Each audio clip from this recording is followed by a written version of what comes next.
మహాలక్ష్మి, సుఖశాంతులు కలిగించే అమృత కరుణాక్షి.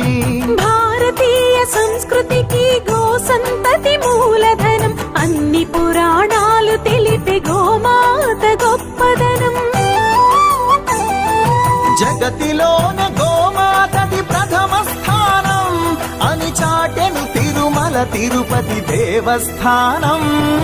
జేజేలు పలికేము గోమాత, సిరుడిచ్చి వరమిచ్చే గోమాత, కరుణించి కాపాడి గోమాత, ఇలవేల్పు వైతివే గోమాత. సకల దేవతారూపిణి గో మహాలక్ష్మి, సుఖశాంతులు కలిగించే అమృత కరుణాక్షి.